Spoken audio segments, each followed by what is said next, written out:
So at that time when I had that dream, I was already in a season of transition, and I already felt like it was very rough and very challenging. And so I felt like that dream was just a reflection of what was currently going on in my life. But little did I know that it would go on even more, and it would get even more challenging. And I would really come to that place where I was thinking, I don't think I can make it. Hello, and thank you for joining me on the journey. I am Aurora, and I am so pleased, so excited that you're joining me today. I have something very exciting to talk about. I don't know about you, but when I have a good dream, it really makes me excited. I know that dreams, to me, dreams are like gifts that keep on giving. I love to write them down. I love to explore them. I love to take them to God and ask Him to help me have an understanding of what that dream was about and what it means to me and how He intends for that dream to help me along my journey. So I have a dream that I want to share with you today. I titled the dream, because I like to give my dreams titles, I called the dream Dropped Call. The dream started out, I was standing out on a pier. I was by myself. I was out on a pier that was over water, and I could see in the distance that there was a storm coming. Well, while I'm standing out on the pier, I could see that there was a storm coming my way, but I also saw something very terrible. My cell phone. My cell phone was lying face down on the pier, and I watched as it slowly slid off the side of that pier and fell into the water.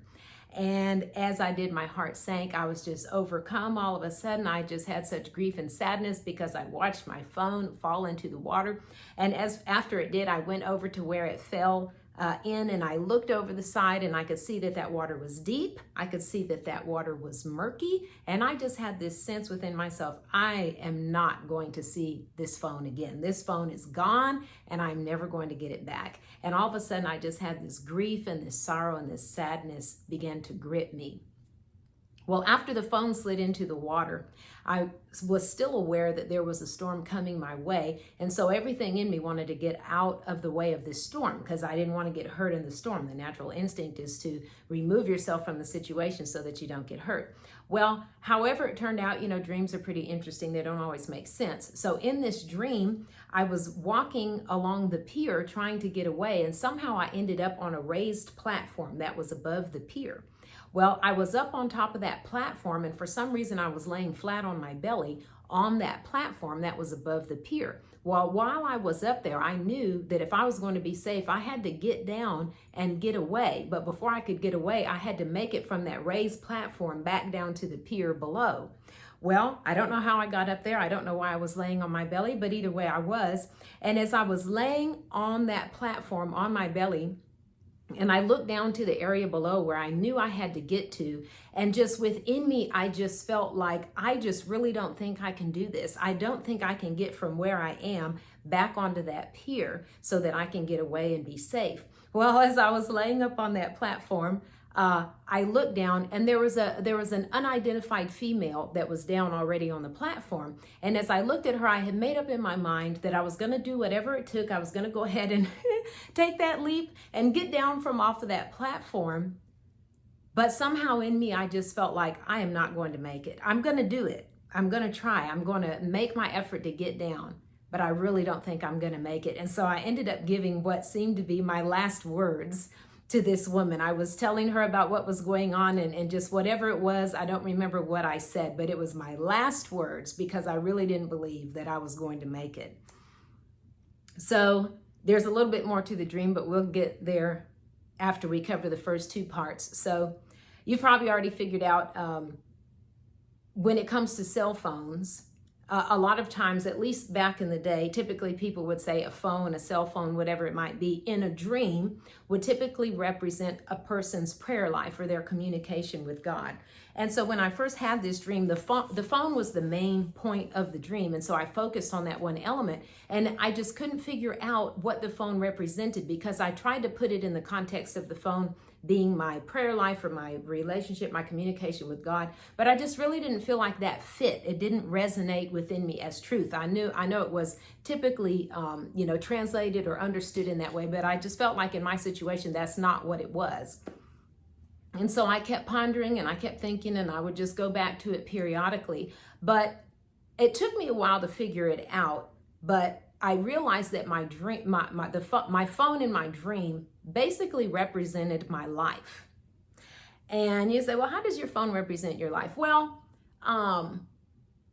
when you think about the phone, for me at least, I almost never talk on my phone. I almost never make phone calls or receive phone calls. That is the very least purpose that I use my phone for, is talking on my phone. But what I do use my phone for, all my contacts are in my phone. All the people that I know are in my phone. All the notes, the thoughts that I think to myself, or my dreams or my goals, or even revelation that I get from God, all of that goes in my phone. When I want to do research, when I want to get information, I go into my phone and use Google or search. Or when I want to be entertained, I can go on my phone and look at YouTube or Netflix or whatever the case might be. When I'm enjoying time with my family, I take out my phone and I start taking pictures because I want to capture those moments, so they're all in my phone. If I want to go somewhere, even if I'm pretty familiar with where that place is, I still put the address where? In my phone, because my phone is going to lead me safely there, we hope. Everything is on my phone. So basically, my phone was representing my life, or my life as I knew it at the time. So when I watched my phone go over the edge, it wasn't so much that it was an iPhone or that it was expensive or I was going to have to get it replaced. It cost me so much. That really didn't have anything to do with it. It was more so what the phone represented, what was on the phone. And that's why it brought me such grief and such sadness when I watched that phone sink down into the water. Basically, I came to understand later on that life as I knew it was going away. And even when I went back to the place where it fell and I tried to look in and locate it, it was not clear. Where my life had went, where my phone had went, I could not clearly see where it was, or in this case, where even I would be going. So I know previously on our last video, we talked about extractions, being extracted from situations, being extracted from relationships, being extracted geographically, or even just internal extractions where we begin to rethink how we think, we rethink what and how we believe and what we value and all these kind of things.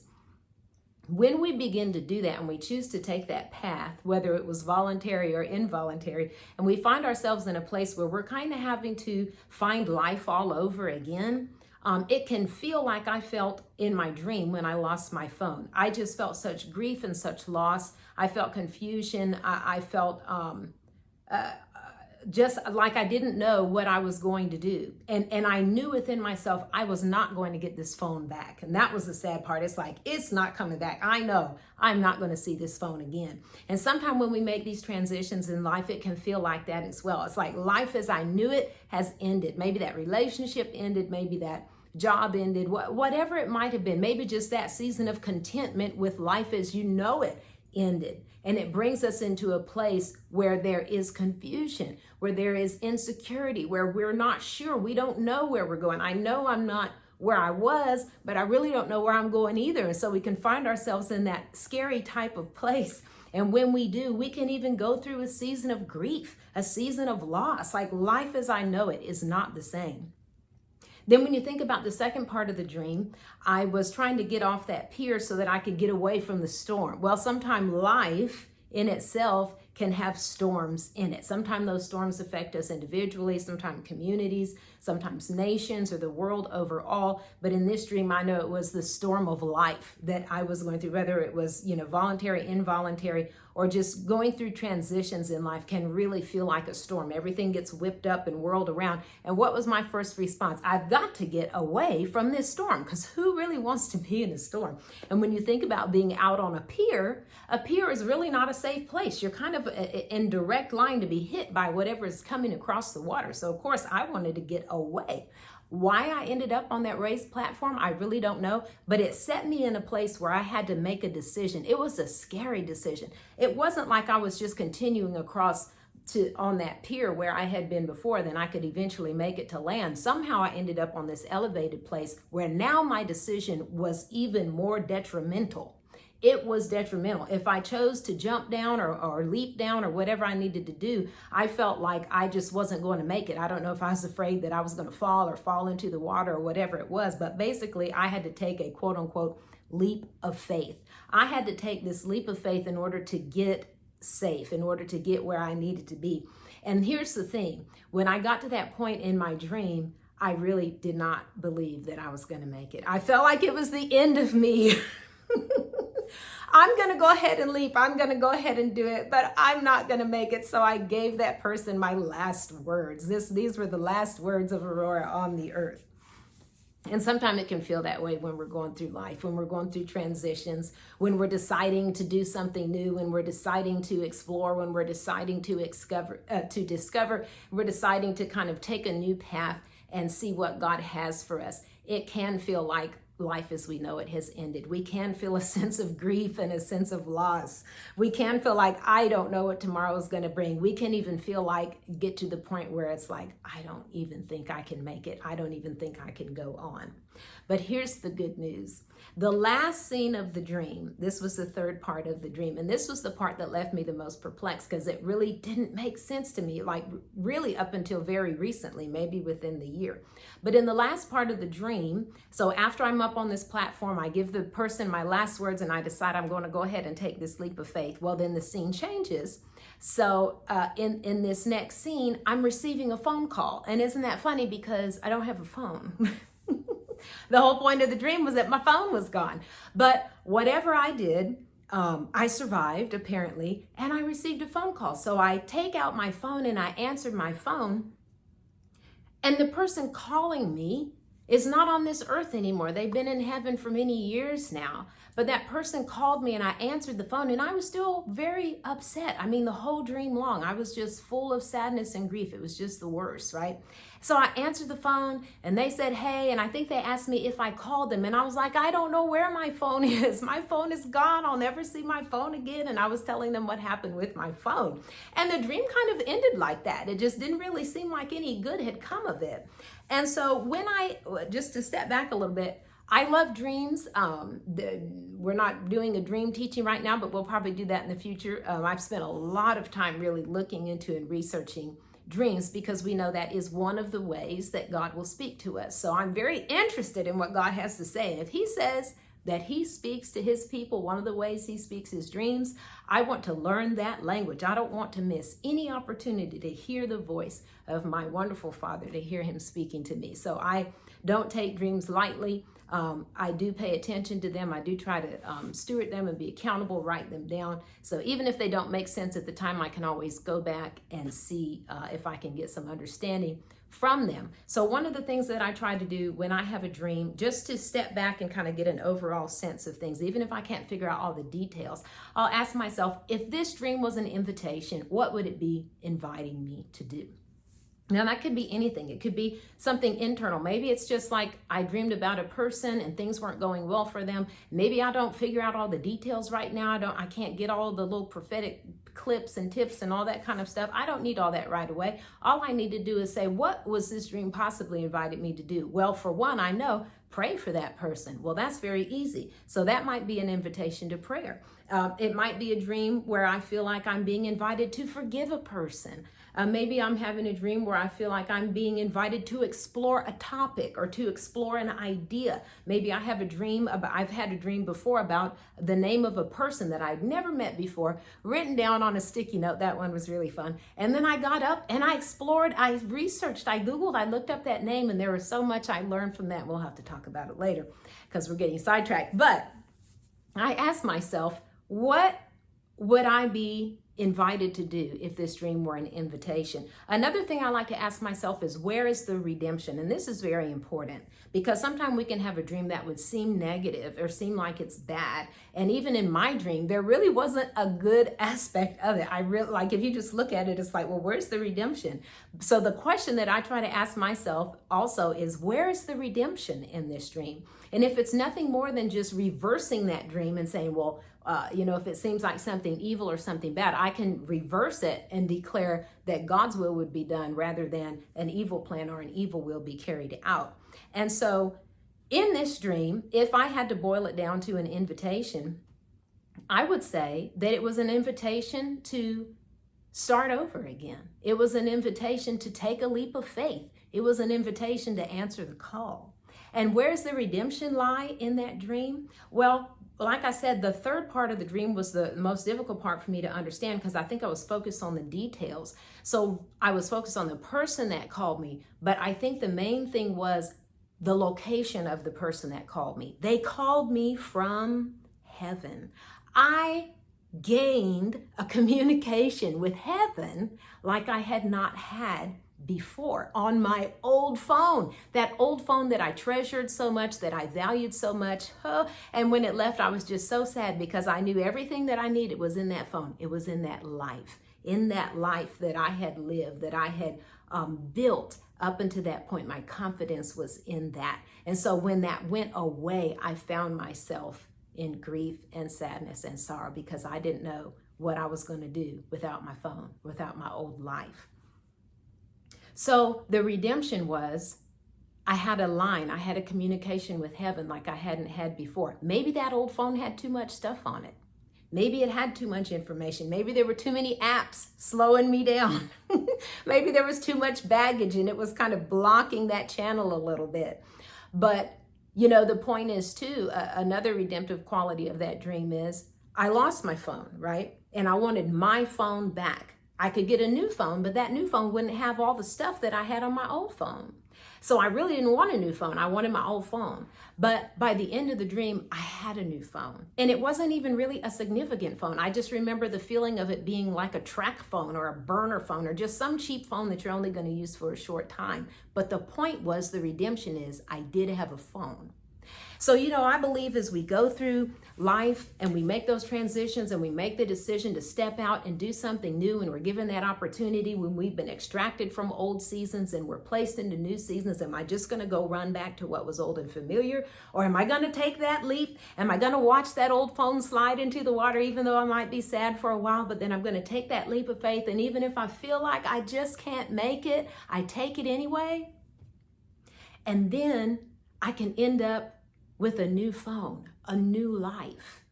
I don't have all the same old contacts I have, but I'll get new ones. I don't have all my old saved videos. I probably didn't need to watch them anyway. I'll get some new ones. I don't have all the old coordinates and directions of the places that I used to go, but now I have a new phone. I will get new ones. And at that point in my dream, there was nothing on that new phone. It really just all I really did was answer it. I didn't have a feeling that it was even a smartphone or anything wonderful about it. It was strictly my communication line had been opened. Now, I'm not saying that it was not open before, but for whatever reason, that stood out to me. The fact that I was now getting a direct phone call, a direct line of direct communication with heaven. And that's really what I want. And I'm pretty sure that's what you want as well. So sometime in order to move into that new season and kind of drop off some of those old things, sometime we do end up going through storms that help us shed old things. We do go through times, voluntary or involuntary, where those old things are removed from us, whether we choose to remove them or other people choose to remove them on our behalf. But it gives us that opportunity to come into a new place. So even though that seemed like a negative dream at the time, it was very sad. I was just overcome with grief the whole time, just the whole time. But I was so glad. And this is the beauty of dreams. I like to say dreams are gifts that keep on giving, because at one moment it meant one thing to me. So at that time when I had that dream, I was already in a season of transition, and I already felt like it was very rough and very challenging. And so I felt like that dream was just a reflection of what was currently going on in my life. But little did I know that it would go on even more, and it would get even more challenging. And I would really come to that place where I was thinking, I don't think I can make it. And the beauty of that dream is that when I got there and I was reminded of that dream, I could look back and say, I remember this feeling.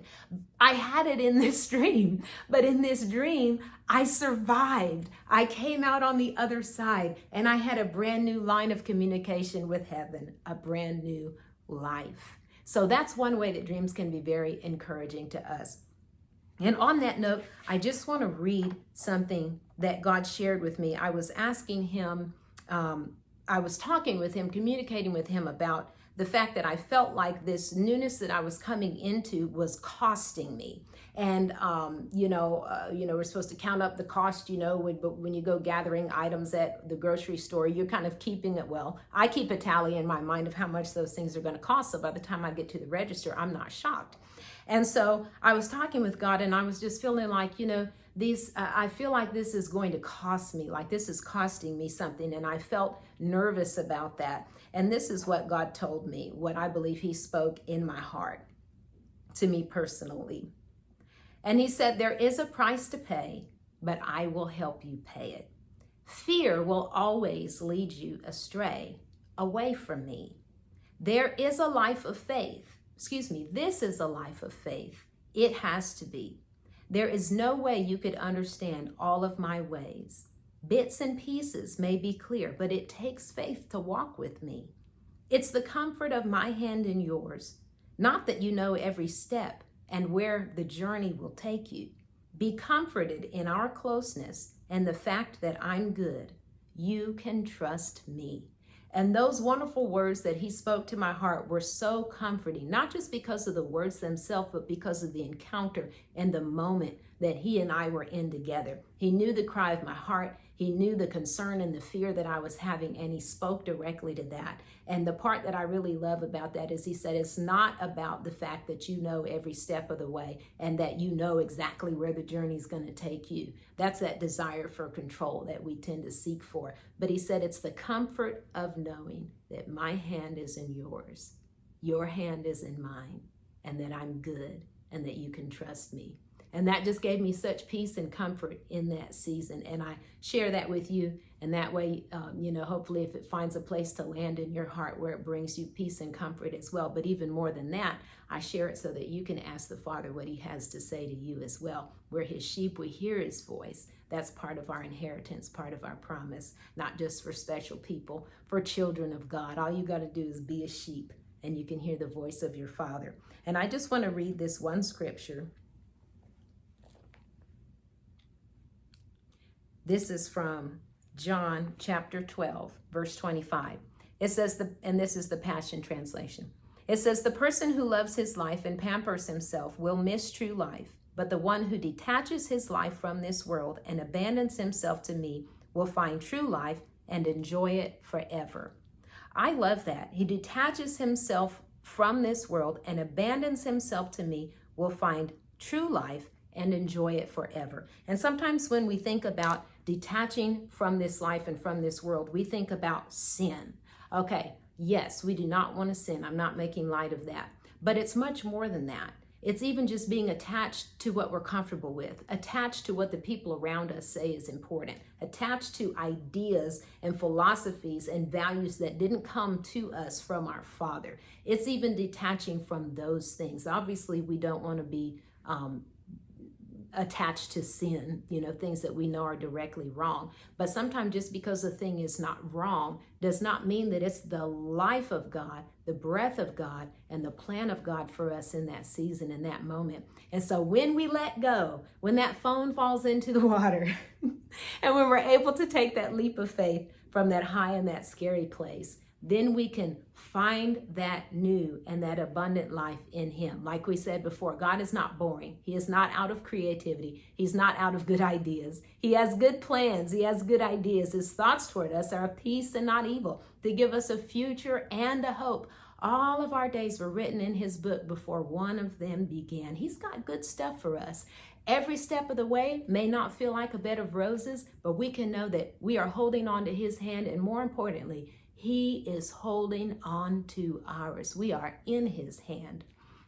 So if you're in that place, maybe you feel like you're in a storm, maybe you feel like your life has fallen into the water and you'll never get it back. Well, I know it's sad, and I am so sorry that you are experiencing those feelings of sadness and grief. And I also have good news. The fact that that old life is gone means that a new one is on its way. And I believe that it's newer, it's better, it's bigger, it's more broad, it's more expanded than we ever could have imagined. Our God is great. He is awesome. He is mighty. He's doing great things for us. He has put great things within us. And as we partner with Him and walk with Him, we will see that new life start to flourish, and we'll see things that we didn't even know were in us, wonderful things.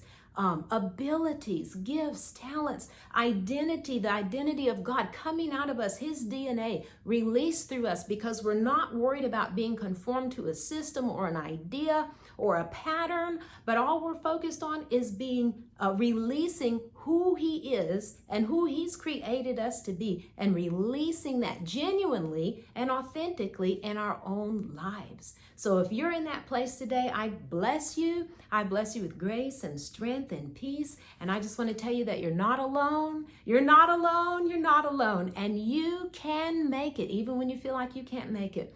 You can make it. He will carry you. He will help you to pay the price. And you have a community, whether you can see Him or not. There is a community of people that are walking a similar journey as yours. And you can link up and join up in faith with the people that God has on a similar path to you, and know that you're not by yourself, and be strengthened by that. So I love you. I bless you. I hope you'll join us next time. Next time we'll probably talk about another dream that I had having to do with identity, and all of these things are coming along as part of the journey that God's been taking me on. That dream is really fun, actually, and it really gets me excited. So I hope that you will join me next time on the journey. I am your host, Aurora. Thank you so much for being with us. God bless you. And until next time, we will see you soon.